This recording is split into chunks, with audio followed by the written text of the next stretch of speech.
할렐루야, 반갑습니다. 지금부터 2013년 12월 31일 금년도 마지막 주 주일 예배를 드리겠습니다. 자, 함께 부르실 곡은 그 사랑 얼마나 라는 곡입니다. 하나님의 은혜와 사랑을 다시금 기억하며 함께 찬양하겠습니다.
하늘의 문을 여소서, 이곳을 주목하소서.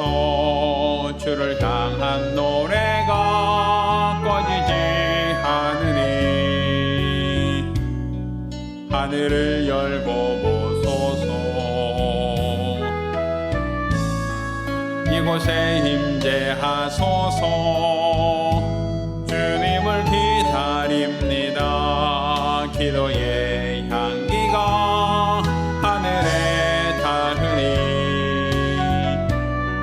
주여 임재하여 주소서. 이곳에 오셔서 이곳에 앉으소서. 이곳에서 누리는 예배를 받으소서. 주님의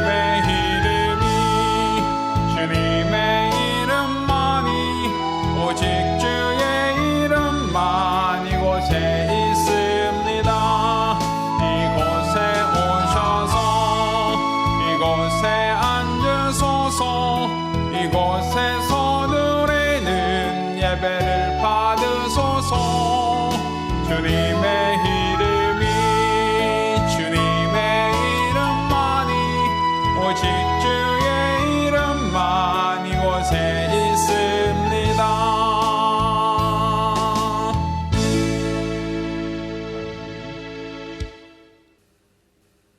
하나님 아버지, 지난 한 해를 우리 하나님의 은혜 가운데 보내게 하시고 오늘 2023년 12월 마지막 주일 예배로 우리 하나님께 영광 돌리게 하심을 참으로 감사드립니다. 오늘 우리가 드리는 이 예배를 받아 주시고 하나님이 흠양하시는, 하나님이 기뻐하시는 거룩한 예배가 될 수 있도록 도와 주시옵소서. 온전히 우리 하나님 아버지만을 높이며 하나님 아버지만을 바라며 또 하나님 아버지만을 사모하며 신뢰하며 우리 하나님께 영혼 드리는 거룩한 예배, 믿음의 예배가 될 수 있도록 도와 주시옵소서. 살아계신 우리 주 예수 그리스도의 이름으로 기원합니다. 아멘.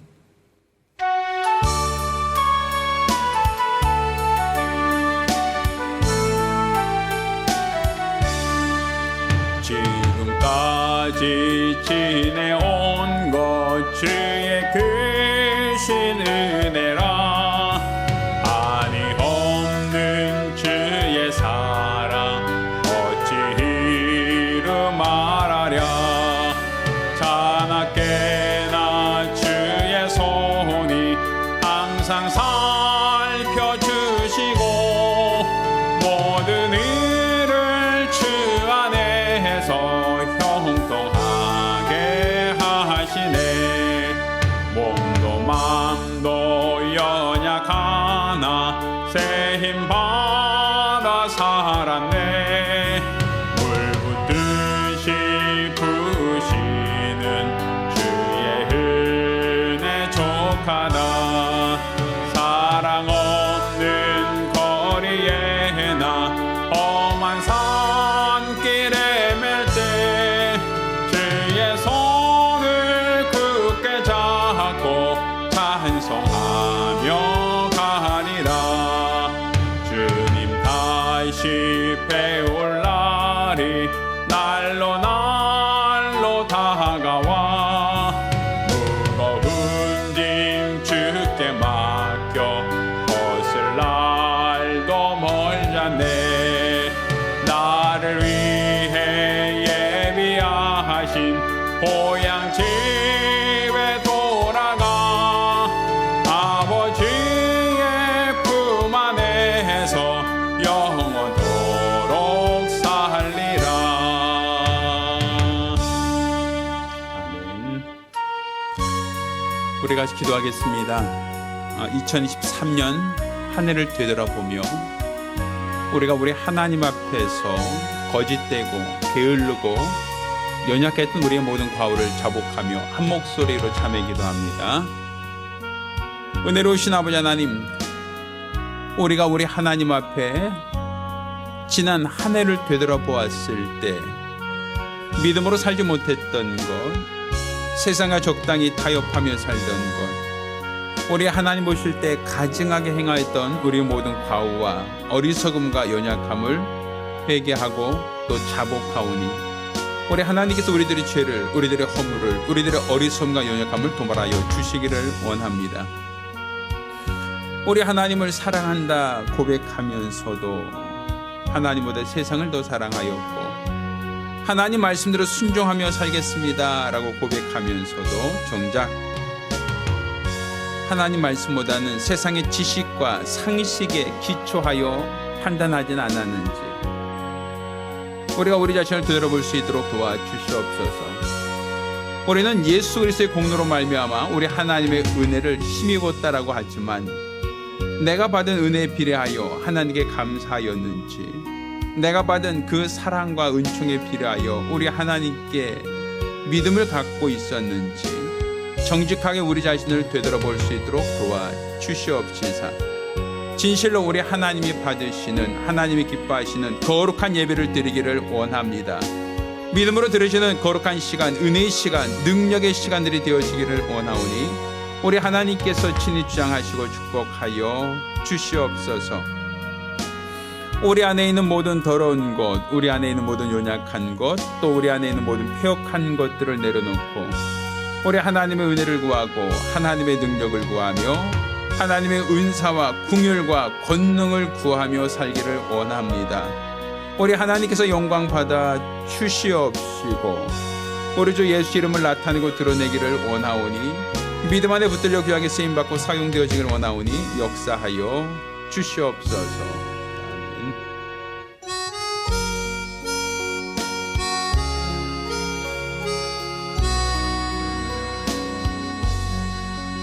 모든 영광을 하나님께, 모든 영광을 하나님께, 온 마음과 뜻 다해 주 사모합니다. 모든 영광을 하나님께, 하나님 찬양 받으소서. 하나님 찬양 받으소서. 온 마음과 뜻 다해 주 찬양합니다. 하나님 찬양 받으소서.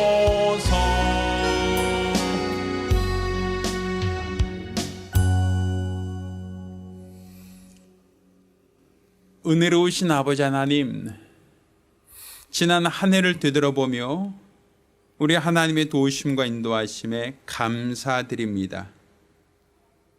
우리 하나님께서 건강을 지켜주었고 평안으로 역사하시며 우리 모든 삶 속에 여러 가지 우환과 걱정과 염려를 제하여 주셨사오니 우리 하나님께 감사와 찬양과 영광을 돌립니다.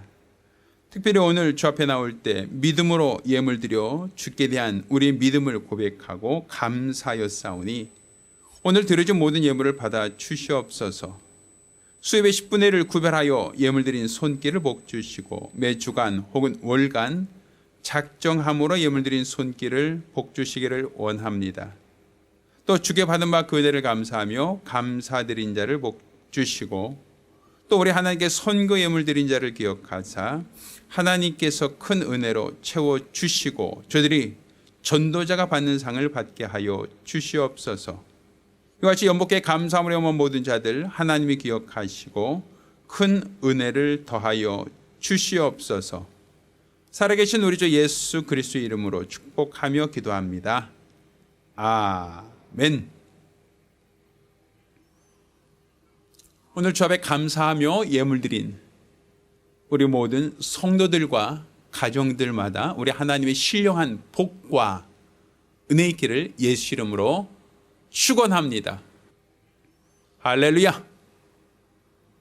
오늘 함께 봉독하실 하나님 말씀 마태복음 5장 39절로 48절까지 말씀을 교독하겠습니다. 오늘 함께 봉독하실 하나님 말씀 마태복음 5장 39절로 48절까지 말씀을 교독하겠습니다. 마지막 절은 같이 읽습니다.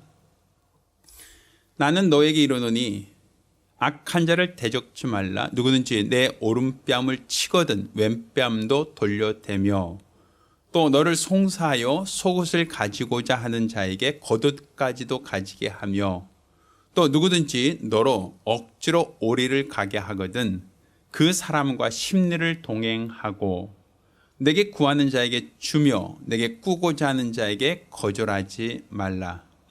또 내 이웃을 사랑하고 내 원수를 미워하라 하였다는 것을 너희가 들었으나 나는 너에게 이르노니 너희 원수를 사랑하며 너희를 핍박하는 자를 위하여 기도하라. 이렇게 한즉 하늘에 계신 너희 아버지의 아들이 되리니 이는 하나님이 그 해를 악인과 선인에게 비추게 하시며 비를 의로운 자와 불의한 자에게 내리우심이니라. 너희가 너희를 사랑하는 자를 사랑하면 무슨 상이 있으리요? 세리도 이같이 아니하느냐?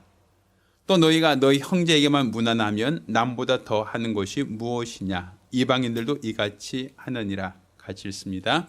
그러므로 하늘에 계신 너희 아버지의 온전하심과 같이 너희도 온전하라. 아멘. 할렐루야. 자, 오늘은 금년 한 해 우리가 사랑과 순종으로 하나 된 가정 그리고 이 교회에 대해서 우리가 1년간 하나님 말씀을 들었고, 또 우리가 오늘은 마지막 시간으로 행복한 가정을 위한 재언이라는 제목으로 하나님 말씀을 함께 나누고자 합니다. 행복한 가정이 되기 위해서는 우리가 어떻게 될 것인가 라는 것을 함께 말씀 안에서 찾아보고 또 행함으로써 하나님이 원하시는 바 행복한 가정들을 이루시기를 부탁드리겠습니다. 하나님은 시건치 아니하신 분, 또한 후회가 없으신 분이십니다. 우리가 민수기 23장 19절에는 하나님은 인생이 아니시니 시건치 아니하신다. 또한 인자가 아니시니 후회가 없으시다라고 말씀하고 있습니다. 하나님이 갖고 있는 그분의 고유한 특징, 고유한 능력이 무엇이냐? 하나님은 시건하지 않는 신실하신 분이시다라는 거예요. 하나님을 우리가 신실하다라고 하는 것은 하나님은 자신이 맹세하신 것, 하나님이 약속하신 것에 대해서는 하나님이 결단코 번복하지 않으신다라는 것이죠. 그것이 자기 아들을 세상에 보내고 아무 죄 없는 아들을 십자가에 못 박아 희생하기까지 자기 아들을 아끼지 않고 내어주실 만큼 하나님은 자신이 말씀하신 것에 대하여 약속하신 것에 대하여 번복하지 아니하신 분이시다라는 것을 성경을 통하여 또한 예수의 공생애를 통하여 우리에게 보여주셨습니다. 그러니 우리는 단순히 교리적으로 하나님은 신실하다, 하나님은 신실하신 분이시다라고 말하는 게 아니라 그분은 자신이 약속하신 것, 자신이 말씀하신 것은 어떠한 손해가 있다 할지라도 반드시 지키시는 분, 그것이 바로 하나님이 갖고 있는 고유한 특징이다라는 것을 여러분이 믿으시길 바랍니다. 따라서 우리가 갖고 있는 이 믿음이 무엇이냐라고 하면 세상 종교와 같이 치성과 정성을 드리는 그냥 막연한 기대를 가지고 막연한 소망을 갖고 치성과 정성을 드리는 게 우리 신앙이 아닙니다. 우리는 하나님이 정직하시다, 하나님은 시건하지 않는 신실한 분이시다라고 하는 이 확실한 반석 위에 우리 믿음을 건축해야 된다는 얘기입니다. 변하는 것은 반석이 아니에요. 모래는 집은 건축할 수 있지만 바람이 불거나 비가 내리면 모래가 떠내려갈 때 그 위에 세운 집도 무너져 버립니다. 세상의 이치, 세상의 교훈, 세상의 모든 것들은 다 변하고 변합니다. 그러니 세상에 있는 것에 소망을 두고 우리가 건축한다면 세상이 변할 때, 세상이 사라질 때 모든 것이 다 변하고 사라질 것이다라는 거예요. 여러분 생각해 보세요. 여러분 육체가 변합니까? 변하지 않습니까? 작년하고 올해 나의 모습이 비슷해 보이지만 10년 전 혹은 20년 전의 모습과 나의 모습은 동일하지 않습니다. 외모가 변했고 용모가 점점 노쇠가는 모습으로 내가 변해가지 않아요. 우리 지식이 변합니까? 변하지 않습니까? 변하죠. 과거에 알았던 것, 옳다고 여겼던 것 지금은 잊어버리고 망각하고 잘 기억이 안 나지 않습니까? 내 생각도 변해요. 내 의지도 변해요. 세상의 모든 가치도 다 변합니다. 세상 모든 것이 다 변하는데 그 변하는 것에 여러분의 가치를 두고 여러분이 애쓰고 수고하여 그 위에 여러분이 자신을 건축한다면 바람이 불거나 비가 내릴 때 그 집은 무너져 버린다는 거예요. 그러니 우리는 어제와 오늘이나 영원토록 동일하신 하나님의 말씀, 결단코 1.1핵도 변하지 않는다고 하셨던 하나님의 말씀, 그 말씀이 바로 반석이고 그 말씀에 기초하여 우리 믿음을 건축해야 되는 겁니다. 그게 바로 우리 신앙생활이에요.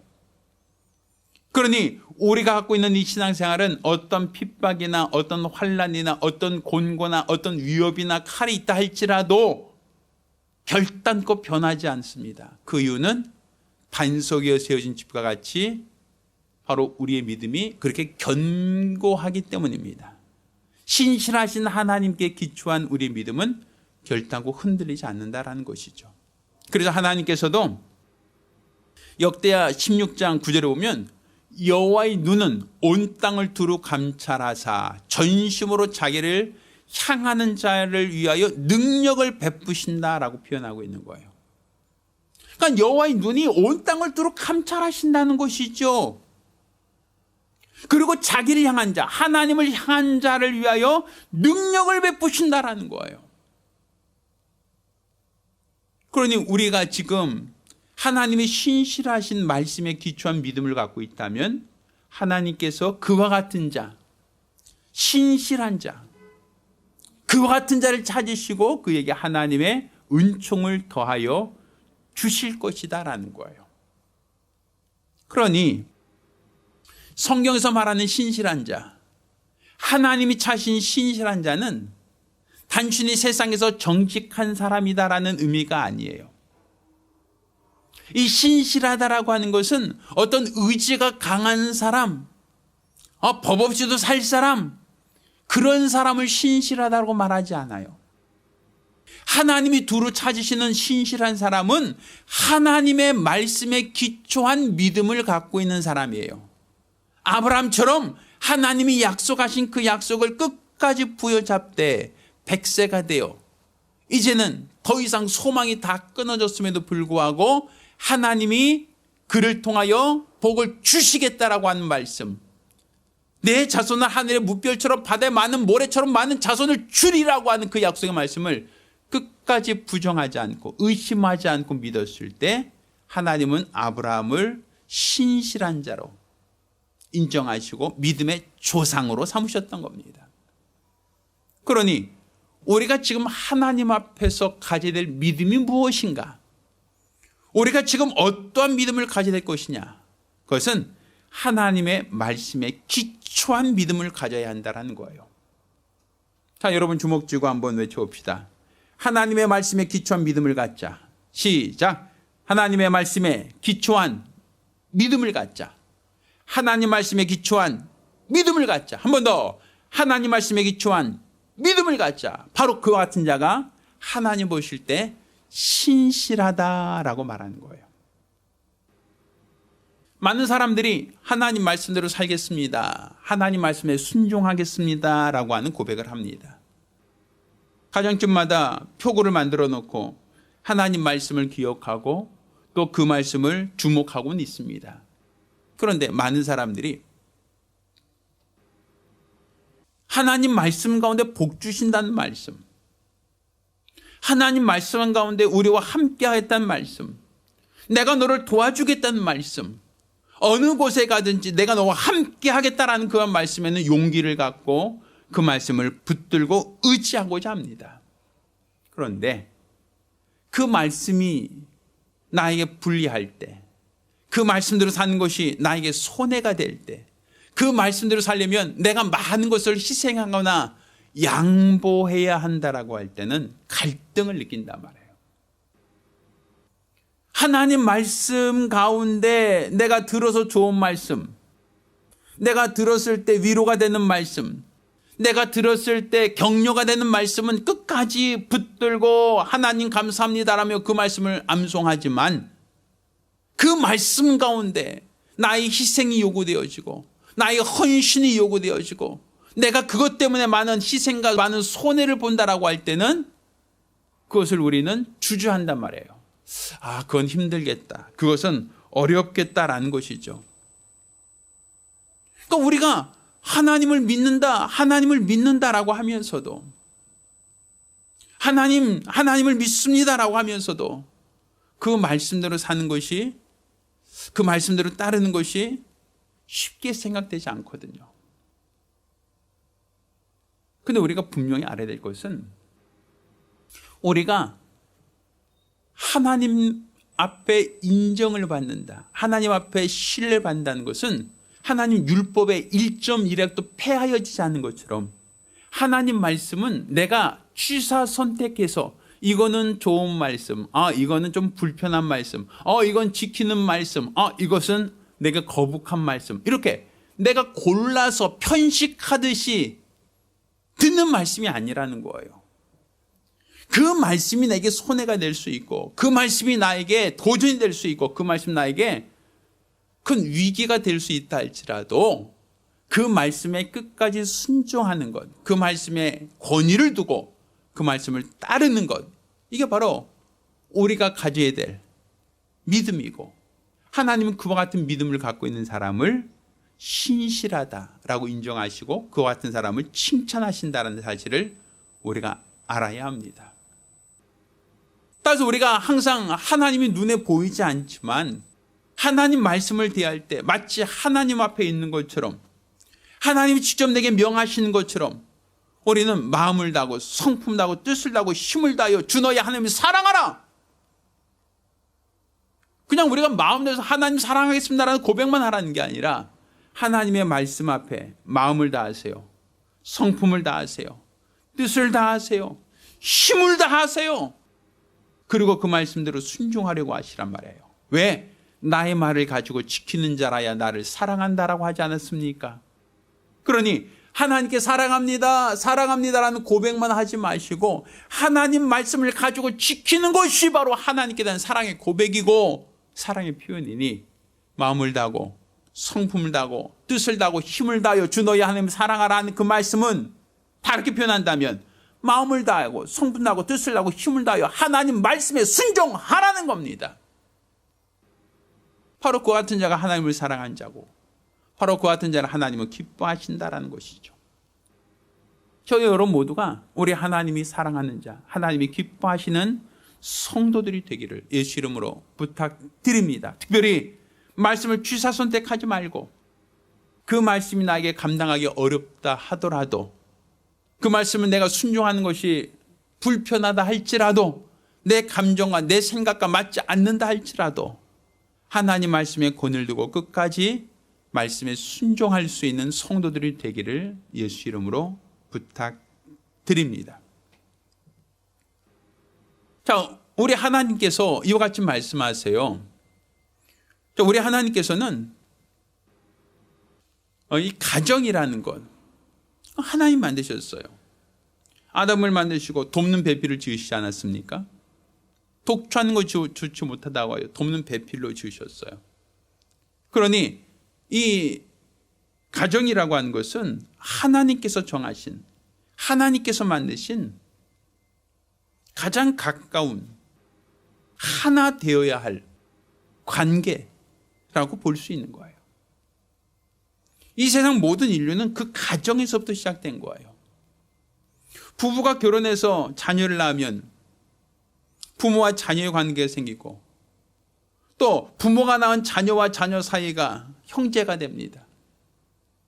또 그 형제가 또 결혼하여 또 다른 가족을 갖게 되면 이제 촌수가 4촌, 8촌 그렇게 점점 늘어나지 않습니까?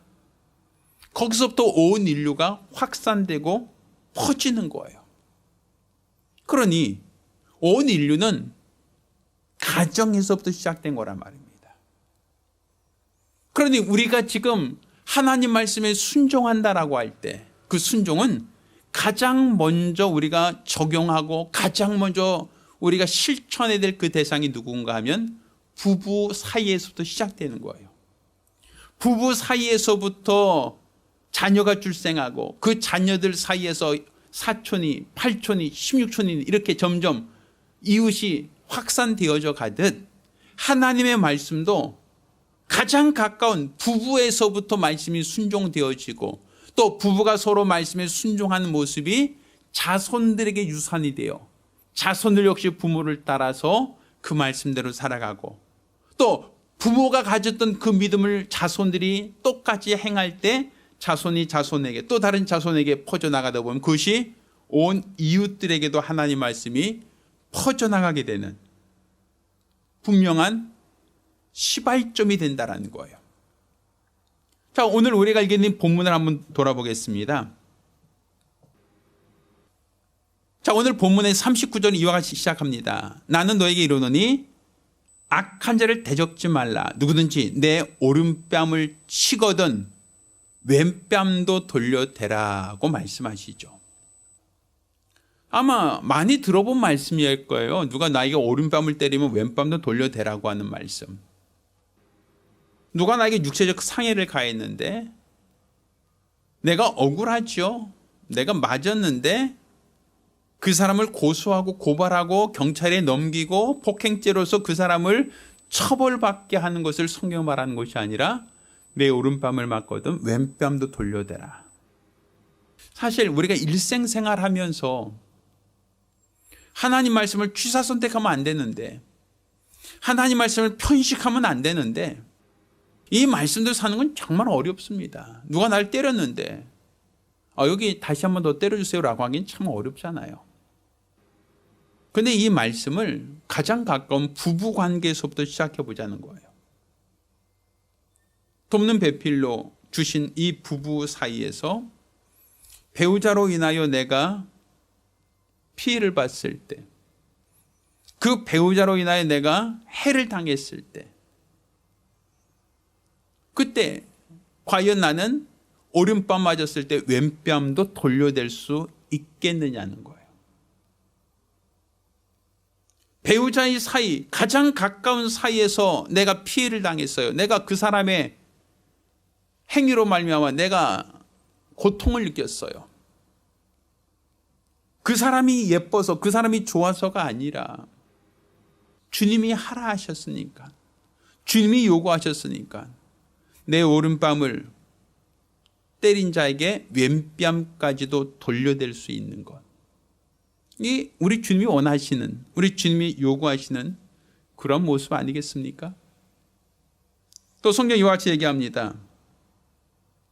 너를 송사하여 속옷을 가지고 한 자에게 겉옷까지 주라고 얘기해요. 아니, 누가 나에게 고발했어요. 속옷을 달라고 합니다. 경제적인 문제죠. 내 것을 누가 재판에서 속옷까지 뺏으려고 합니다. 그와 같은 자에게 어떻게 하라고요? 겉옷까지도 벗어주라는 거예요. 그가 요구한 것 그 이상으로 주라는 거예요. 이것을 우리는 가장 가까운 이웃, 내 배우자에서부터 시작해보자는 거예요. 내 배우자가 나에게 겉옷을 혹은 속옷을 달라고 합니다. 그때 우리는 그 사람에게 내가 속옷뿐 아니라 겉옷까지도 다 벗어줄 수 있겠느냐는 거예요. 그가 나에게 요구하는 것, 그것이 너무 지나치다라고 하여 왜 너무 심한 거 아니야? 라고 거부하기보다 그가 요구한 것 그 이상으로 그에게 내가 양보할 수 없겠느냐라는 거죠. 그것이 행복한 가정을 위해서 하나님 말씀에 순종하는 우리의 모습이 될 수 있다는 거예요. 또 이와 같이 얘기합니다. 41절. 또 누구든지 너로 억지로 오리를 가게 하거든 그 사람과 심리를 동행하라 라고 얘기해요. 그 사람이 나에게 오리를 가자고 합니다. 그런데 그 사람에게 요구한 대로 오리를 따라가는 것만이 아니라 그의 갑절로 심리까지도 동행해 달라는 거예요. 그가 나에게 무엇을 요구했을 때, 그가 나에게 무엇을 요구할 때 그 사람이 요구한 만큼이 아니라 그보다 갑절로 그 사람에게 베풀어 주라는 거예요. 그것이 내 배우자라면, 배우자가 나에게 무엇을 요구하고 배우자가 나에게 무엇을 기대할 때 내가 그 이상을, 그것만 아니라 그 갑절로라도 배우자가 원하는 것, 요구하는 것을 맞춰주고 채워주고자 하고 있느냐라는 것이죠.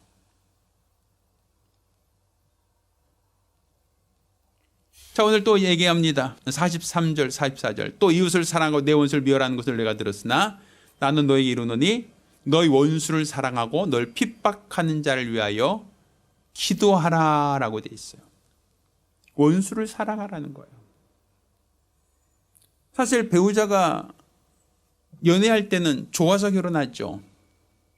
사랑해서 결혼하죠. 보고 싶으니까, 함께하고 싶으니까.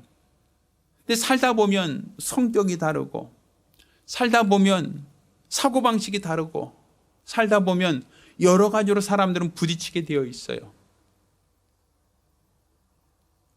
얼마 전 이런 얘기 들었어요. 가장 나쁜 남편, 어떤 사람이 가장 나쁜 남편이냐라고 할 때 아침 9시에 출근해서 저녁에 퇴근하지 않고 집에만 있는 사람이 나쁜 사람이래요. 그러니까 적당히 출근했으면 그냥 떨어져 있어야 한다는 거예요. 퇴근할 때까지는 최소한 떨어져 있어야 자유시간을 갖는다는 얘기겠죠. 근데 그 시간조차 없다, 같이 있는다라고 하면 갈등이 계속 생길 수 있다는 거예요. 오늘 본문은 뭐라고 하십니까? 원수를 사랑하랍니다. 너희를 핍박한 자가 있다면 위하여 기도하라는 겁니다. 그렇게 하면 하늘에 계신 너희 아버지의 아들이 될 것이다. 하나님의 자녀다라고 얘기할 수 있다는 거예요. 내가 지금 하나님을 아버지라고 부를 수 있는 자녀, 신실하신 하나님이 바로 나의 아버지라고 한다면 너도 그와 같은 신실한 자가 되어야 하는데, 너도 신실한 자가 되고자 하느냐? 그렇다면 이웃에게 어떻게 하라? 오른뺨을 막으면 왼뺨도, 또 속옷을 달라면 겉옷도, 오리를 가자면 심리도 따라가라는 거 아닙니까? 모든 사람에게 할 수 없다면 내 배우자에게만큼이라도 해보라는 거예요. 내 배우자가 요구할 때, 내 배우자가 원할 때 그것만큼이라도 해보라는 것이죠.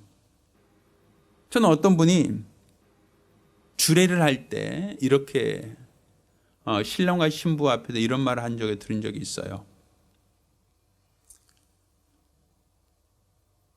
자, 어떻게 하면 행복한 가정이 될 수 있습니까? 할 때 오늘 본문 말씀이 어떤 기초한 거예요. 배우자가 기뻐할 때 그 배우자보다 2배를 더 기뻐해 주세요. 배우자가 슬퍼한 일이 있다면 그 배우자보다 갑절이나 더 슬퍼하시면 됩니다라고 얘기해요. 이것으로 있는 공감 능력이라고 얘기합니다. 배우자가 무엇을 원할 때 그것을 갑절로 해줄 수만 있다면 공감할 수 있는 거예요. 배우자가 기쁘거나 배우자가 슬프거나 배우자가 어떠하든지 그 사람이 원하는 것과 공감할 수만 있다면 그 가정은 행복한 가정이 될 수 있어요. 겉옷을 달라면 속옷까지도 줄 수 있다면, 오리를 가자 할 때 심리독 할 수 있다면, 오른뺨을 때릴 때 왼뺨도 돌려댈 수 있다면 그 가정 결코 다툼이나 그 가정 결코 무너지지 않습니다. 오늘날 왜 많은 사람이 가정에 대해서, 결혼에 대해서 부담스러워하고, 또 결혼한 사람들에서 결혼을 후회하고 헤어지길 원하고 결혼 괜히 했다라는 그 후회 말을 하는 이유가 무엇일까요? 다 자기만 주장해요. 자기만. 나만 주장해요. 나만 따라라. 나만 나에게 맞추라고 얘기해요. 상대방을 맞추려고 하지 않죠. 예전에 어떤 분이 우스갯소리로 이런 얘기를 하더라고요. 이건 우스갯입니다. 어떤 사람이 천국에 가보고 지옥에 가봤다는 거예요. 물론 이것은 우스갯니까, 지어낸 말이니까 그냥 참작하고 들으셔야 됩니다. 천국에 갔더니 아주 큰 한 몇 미터짜리 숟가락이 있다는 거예요. 근데 천국 가니까 그 숟가락을 퍼서 상대방에게 서로 먹여주더라는 거예요. 한 1미터짜리, 2미터짜리 이 숟가락 긴 걸 가지고 밥을 퍼서 상대방의 입에 넣어주더라는 거예요. 그 상대방도 마찬가지죠. 밥을 퍼서 내 입에 밥을 넣어주더라. 이게 천국이라는 거예요. 근데 지옥에 가봤대요. 지옥에 가니까 1미터, 2미터 되는 이 엄청나게 긴 숟가락 갖고 퍼서 자기 입에다 넣으려고 하는데 숟가락이 너무 길다 보니까 퍼서 자기 입에는 안 들어가고 계속 흘리기만 하고 배만 쫄쫄 굶더라는 거예요. 내 입을 채우려고만 한다는 거예요. 내가 갖고 있는 숟가락으로 내 입을 채우려고 하는데 이 숟가락 길이가 너무 기니까 밥이나 국을 퍼서 내 입에 넣으려고 하는데 이 숟가락이 너무 기니까 입에는 안 들어가고 계속 음식을 흘리고만 있더라는 것이죠. 이것을 지옥이라고 얘기하더라고요. 자기 욕심만을 채우려고 하는 것, 자기의 정욕만을 요구하는 것, 이것은 지옥이에요. 거기는 행복이 없어요. 그렇지만 똑같은 숟가락을 갖고 있다 할지라도 내가 퍼서 상대방의 입에다 계속 넣어주면 그 사람도 나에게 음식을 퍼서 넣어줄 것 아닙니까? 상대방이 오리를 가져오면 심리를 가지고 오른밤을 때리면 왼밤도 돌려대고 속옷을 달라면 겉옷을 줄 수 있는 것, 그것이 바로 상대방이 기뻐할 때 갑절로 기뻐할 수 있고 슬퍼할 때 그보다 더욱더 갑절로 슬퍼할 수 있는 가정, 그 가정은 바로 행복한 가정, 하나님 말씀에 순종하는 가정이다라고 볼 수 있습니다. 바로 그와 같은 가정이 바로 하나님 앞에서 하나님의 아들이다라고 칭할 수 있는 가정이 될 수 있는 겁니다. 저희 여러분 모두가 우리 하나님이 기뻐하시는 가정이 되기를 예수 이름으로 부탁드립니다. 하나님이 찾으시는 가정, 하나님이 기뻐하시는 복되고 거룩한 가정이 되기를 부탁드립니다. 할렐루야. 기도하겠습니다. 우리가 기도하실 때 금년 한 해 우리가 사랑과 순종으로 하나 된 가정 그리고 교회에 대하여 우리가 말씀을 들었습니다. 오늘 내가 내 정욕을 채우는 것이 아니라 말씀에 순종하여 배우자를 생각하고 배우자의 필요를, 배우자의 요구를 먼저 들어주고자 한다면 여러분의 가정은 어느 가정보다 행복할 수가 있습니다. 저희 여러분 모두가 우리 하나님의 말씀에 순종함으로 행복한 가정이 될 수 있도록 위하여 한 목소리로 기도합니다. 살아계신 아버지 하나님, 우리 하나님 말씀을 듣고 그 말씀에 순종하는 행복한 가정이 될 수 있도록 도와주시옵소서. 사람의 정욕과 사람의 뜻을 쫓아 사는 가정이 아니라 하나님의 말씀을 쫓아 믿음으로 사는 가정이 될 수 있도록 도와주시고 온전히 우리 하나님만을 기뻐하는 복되고 거룩한 성도들이 되게 도와주시옵소서. 우리 하나님께서 우리에게 요구하시는 것, 하나님께서 우리에게 바라시는 것, 또 하나님께서 우리에게 기뻐하시는 것이 무엇인지를 깨닫고 분별함으로써 하나님이 기뻐하시는 복되고 거룩한 성도들이 되게 하여 주시옵소서. 우리에게 주시는 하나님의 뜻을 쫓아 믿음으로 살게 하시고 하나님의 말씀을 쫓아 계명을 쫓아 살게 도와주시며 성령께서 이끄시고 인도하시는 복되고 거룩한 성도들이 되기를 원하오니 우리 하나님께서 복 주시고 은혜도 하여 주시옵소서. 일평생 우리 주를 나타내고 드러내며 믿음 안에 살며 은혜로 살며 하나님으로 기뻐하는 복되고 거룩한 성도들이 될 수 있도록 역사하여 주시옵소서. 우리 하나님께서 사랑하시고 하나님이 기뻐하시며 하나님께서 찾으시고 하나님께서 흠양하시는 아름답고 신실한 가정이 될 수 있도록 도와주시옵소서. 살아계신 우리 주 예수 이름으로 기도드렸습니다. 아멘. 할렐루야. 전 여러분이 행복한 가정의 행복한 구성원으로 살기를 원합니다. 가정의 행복이 자녀들에게 그대로 본이 되고 자손 대대로 또 많은 사람들에게 행복을 끼칠 수 있는 사랑이 꼽히는 믿음의 가정이 되기를 예수 이름으로 부탁드립니다. 할렐루야. 자, 모두 일어나서 함께 찬송하고 오늘 예배를 마치겠습니다.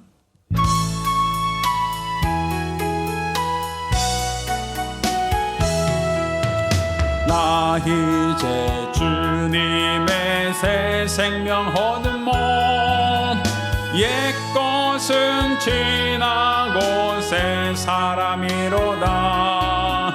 그 생명 내 맘에 강같이 흐르고 그 사랑 내게서 해같이 빛난다. 영생을 맛보며 주 안에 살리라. 오늘도 내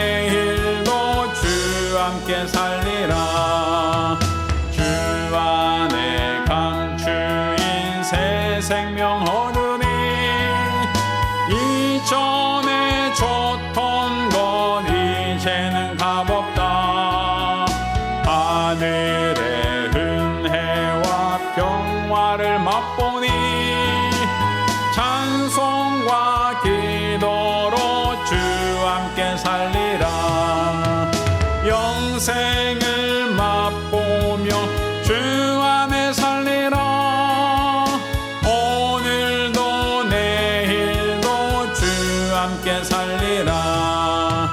산천도 초목도 새 것이 되었고 죄인도 원수도 친구로 변한다. 새 생명 얻은 자 영생을 맛보니 주님을 모신 만세 하늘이로다.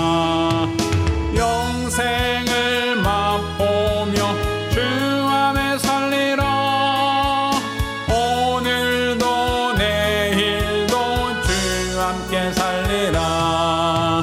주 따라가는 길 험하고 멀어도 찬송을 부르며 뒤따라가리라. 나 주를 모시고 영원히 살리라. 날마다 섬기며 주 함께 살리라. 영생을 맛보며 주 안에 살리라. 오늘도 내일도 주 함께 살리라. 기도합니다. 이제는 우리 주 예수 그리스도의 은혜와 아버지 하나님의 극진하신 사랑과 보혜사 성령님의 교통하시고 역사하심이 오늘 이와 같이 우리 하나님의 간절한 뜻을 쫓아 말씀에 순종하는 신실한 성도가 되되 우리 하나님께서 원하시는 바 사랑하고 순종하는 믿음의 가정이 되기로 결심한 우리 모든 성도들과 가정들 위해 이제로부터 영원까지 함께 있을지어다. 아멘.